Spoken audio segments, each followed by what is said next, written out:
when it comes to Brick, I'm thinking that Brick himself, he just got upset, and when he went home, he turned to a different person. He just should have stayed over here. Like, come up here, bring his baby up here. Y'all was cool. Everything was cool. I think when he went back home, that's when the problems came. Maybe we should build him like a bunk bed here. I mean, he got to stay. Listen, if he go home, he gonna be tripping because he got a problem. You know, the Brick like them 30s. But now he's sober. But he's sober now. But when and he get out, said that when he gets out, he's going to be getting drug tested as a result of his probation or whatever. Yeah. So he's pretty confident that he's not going to get back into the perk. That's gonna be hard. That's gonna be hard. It's gonna be hard, but I mean, it's possible. I hope he does, and I think that the Percocets was one of the main reasons why he in jail. Cause I think if Brick would have been more aware if he wasn't for that. Some of the stuff that I read in the Fed's like bail paperwork or whatever, I was like, wow, that sounds like Brick detoxing off Percocets. Right. And that's why he was acting like that. Right. I noticed y'all went to see him on his birthday. How'd that come up? What made you go down there? Yeah. So like the building that he's currently in, the federal jail or whatever that he's currently being held in, it's like you can see from his cell, you can see the corner. So his girl arranged for a bunch of his friends and family to all meet up, and we all like, stood around and celebrated, showed him some love. That probably goes a long way. And got you some content. Yeah, you gotta get you some content. I saw it on your page. Maybe an Instagram story, but I saw it. Got you some content. You gotta always get your content, right? Content, Adam. Mr. Content. Anything you do in the dark is like, if people don't know about it, like if there wasn't an Instagram post that was like, oh, Brick and all these people did this shit or Adam and all these people did this shit for Brick, it's kind of like less impactful. You know, my thing was this. I'm gonna say this. I told everybody this. They're like, man, he wants people to know that we all cared enough to show him love like that. So why wouldn't we post it? I'll tell everybody this. But I swear to God, I say, man, how's Adam for real? I'll say this. I'm gonna say this, and I'm gonna say this. When it comes to Adam, you never see a personal side, right? Everybody's content to Adam, even his wife. Only thing that's not content to Adam is his daughter. He cover up his face. So I'm saying, content with Adam is everything is content. So we never actually meet Adam, so we never met the personal version of you, because I think that even everything that we say to you is gonna be content eventually one day. Not everything, but yeah, I mean, like if something happens, we're probably gonna talk about it on here. Yeah, no matter what. Yeah. No matter if you like you, if you don't like. I mean, we talk about shit that has absolutely nothing to do with us. We're gonna talk about like Glorilla's sister this week. Brorilla. It don't have nothing to do with us. Yeah, I don't really listen. I think we shouldn't even talk about people like that, because when people do that, I think that's the reason why they gonna keep on disrespecting their family. Who the fuck is this man-looking bitch in the first place, right? I mean, I'm keeping it real. I'm just tired of these people coming out of nowhere, but she's gonna be hot for a couple months and then ain't gonna be nothing.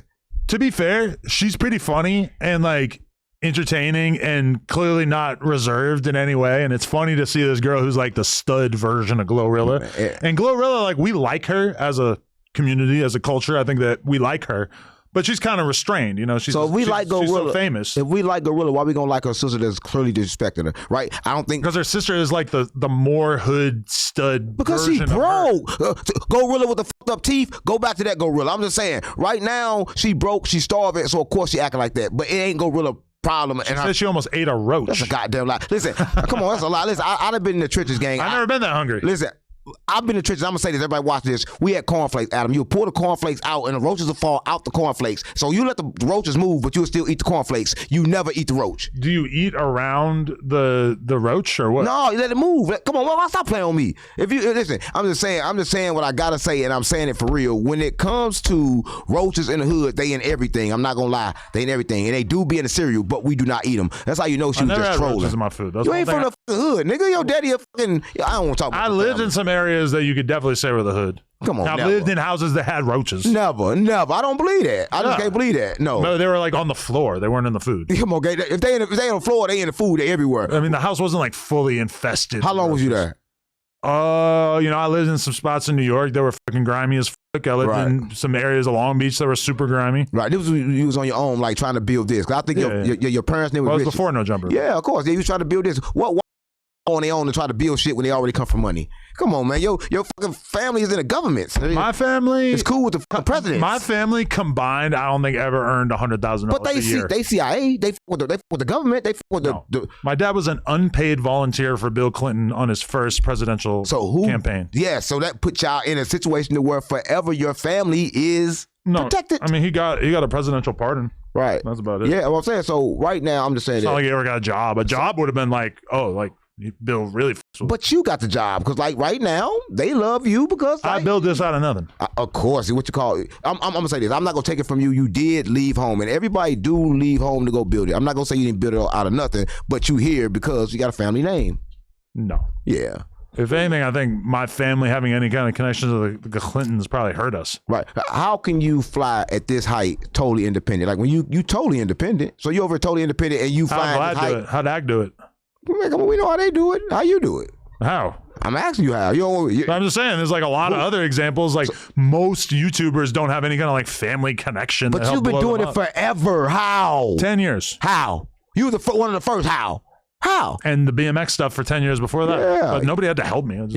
But you did. I was early. Yeah. Ain't no early, man. You got one of the biggest businesses right here. Won't but go I was down. early. I'm saying I was doing interviews with rappers when most people didn't even know. Because that you're was the thing. CIA. We know. You don't got to act like you're not. We know you're the police. We know what you do. But I just know you're a good version of the police. Because, like, you ain't going to really send nobody to jail. They send themselves to jail because they get up talking all this shit. Okay. As long as we're talking about men that you've had sex with. I had no sex with What's going on with Hoover Gumby?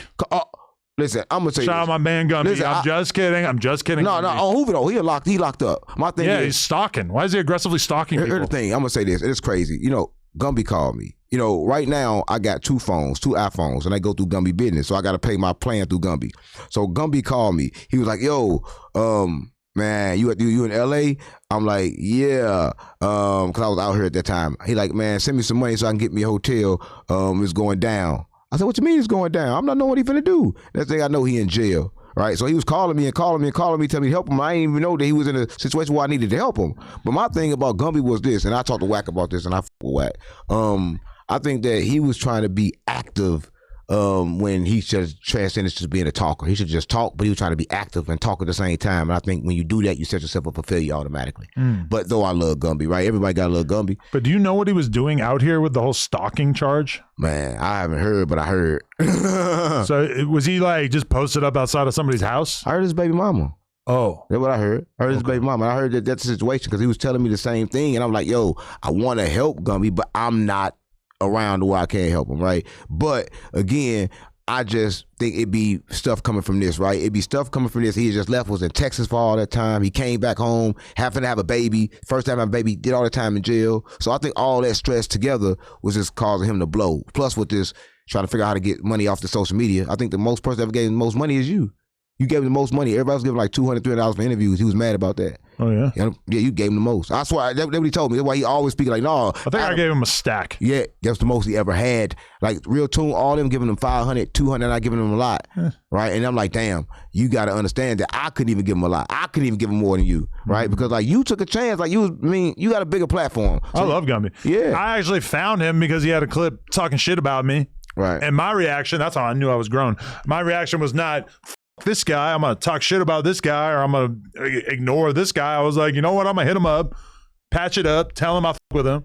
And, pretty quickly we were doing content. Now, the reason why I really f with Gumby, because, Gumby told me this, and I really f with you. He said, listen, Adam told me this, that this nigga Hoover, he need to be around some Hoover because he don't know what he doing. He like, you told him like, woo-woo. So that's how he end up getting around me. Because like, damn, Adam said that. I'm like, cool, let me f with him. Like, that's Adam a good nigga. Like, I'm finna get up out here, right? Because I don't know what's going on. So that's how you know that you knew that I didn't know what was going on. Every Hoover is not built equally, though. Yeah. You gotta be careful around some of them.